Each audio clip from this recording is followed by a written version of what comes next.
I was going to wait a little longer, but we're back. It's part 2. Episode 29, 4D, Dev's Daily Dose of Dota. And we are watching an IO Tiny+Wisp combo murder the low HP supports and carries coming out for Alliance. Let's hop back into the game. And we are. We left at exactly the 10-minute mark, but you wouldn't know it because Tiny already has a Yasha that just came in off the courier, a point booster, and 6 kills. Middle tower is under attack. Speaking of kills, he's going to get a kill on this tower. It looks like they're porting in to kill him, but Ditya has another thing in his arsenal. He really wants the kill on Pycat, expending the Chronosphere again. And you will notice that Yasha doing work right now. 412 move speed as Pycat attempts to be denied to Roshan. The backtrack! No, sir. 10% chance to die. I know it says dodge, but hey. Basil's Void. Sometimes the dodge works for you, sometimes it works against you. And as I mentioned earlier, 122nd or 132nd with the new patch Chronosphere to kill an IO who's a position 5, a position 4, and he's already back up. Ditya, 412 move speed with the assistance of this Yasha. A little more attack speed and a little more agility, which is useful. Tiny is very low armor at the start, very low agility. Potato instantly runs away, and I don't blame him. Ditya is getting huge. Already has enough to buy the next item for his Aghanim Scepter if he wants, but it looks like they're getting ready to reposition. Pycat, oh hey, where's your Chronosphere? Well, he might be able to get the time walk, and he barely does. Fantastic job. IO. We'll stay alive this time. Tiny says, hey, I'll come back into the top lane. It's the mid-game, although it's 12 minutes in. We have multiple towers down. This tower fell, even without his help. And we see him with no one to oppose him. So, he just gets some more right clicks. He's doing fantastic.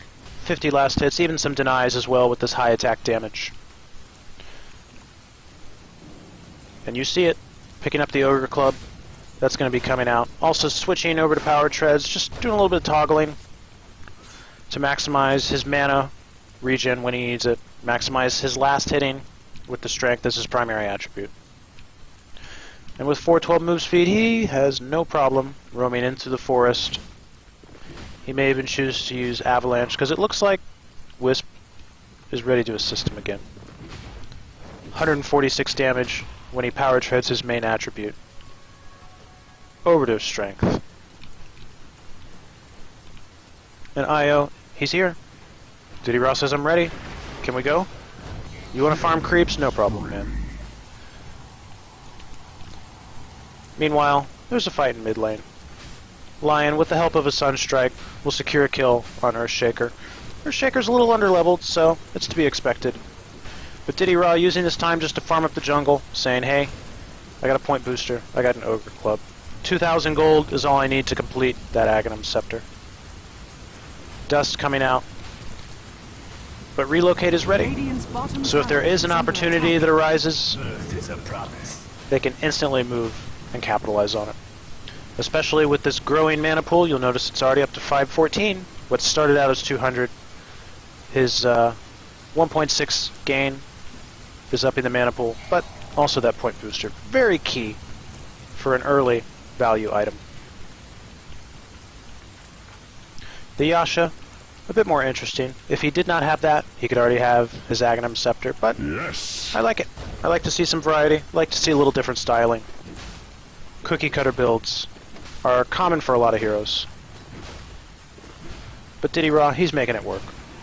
412 move speed, 476. They come back in. The Avalanche does hit. Hey, Pycat, where's your Chronosphere? Oh yeah, it's still on cooldown. But he does time walk away. And they move back to the top lane. Killing. We see Suneko leaving his buddy, saying, hey, I'm going to go back into the lane to help out the fight. Ditya says, hey, sure, no problem. You could say I'm doing pretty good this game. Over 8,000 for the net worth. He's also now level 11. You can see, I guess that's another, not a lot of extra move speed, but there's the Aghanim Scepter. You now get a cleave damage, you now get a little more range, which could help him get that last auto attack off on that Faceless Void. And it makes him even more of an efficient farmer. It's 15 minutes in. Holy crap, Tiny is big. And that's not even a really bad joke about Grow, because I'm known to make those. He's 7-0. He's 84 last hits. And just checking out, 68 barracks destroyed. That number might go up by 3 or 6 this game, as we see him 3-shotting entire camps.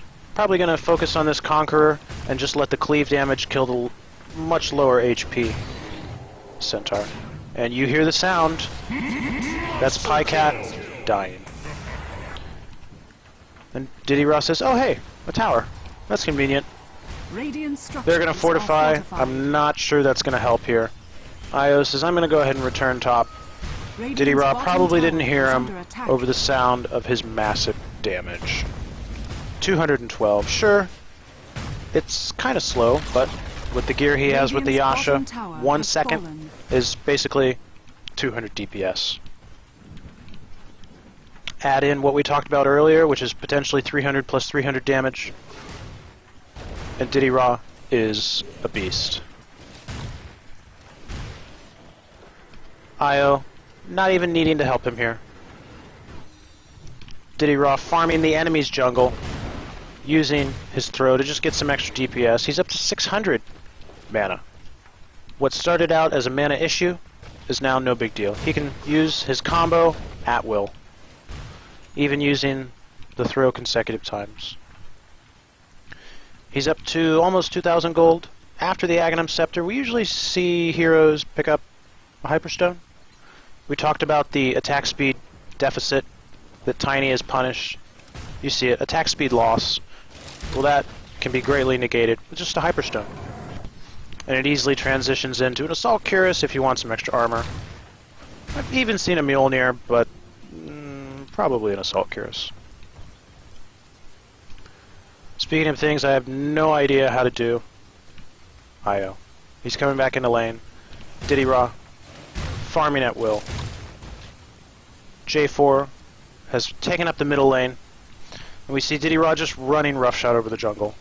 Not going after Roshan, but he has free reign over everything else. He might pick up that stack soon. And we do see it, the Hyperstone. A moment ago, I was speaking about how he was a 1 second attack speed. Now he's down to 0.8. And 0.6 once Io tethers on. There's going to be some stunning here, but Tiny hits like a truck. Viper's even moving closer to pick up the aggro, so Tiny can just right-click away. And at the 18-minute mark, we have our first Roshan, and Tiny has full 6 slotted.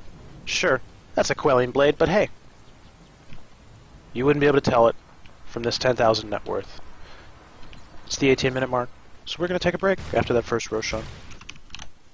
That's definitely what I would consider the end of the mid-game. If by end of the mid-game, I mean Alliance is getting slaughtered. We'll see what Tiny does with his Aegis. How many times will he throw Wisp into the enemy?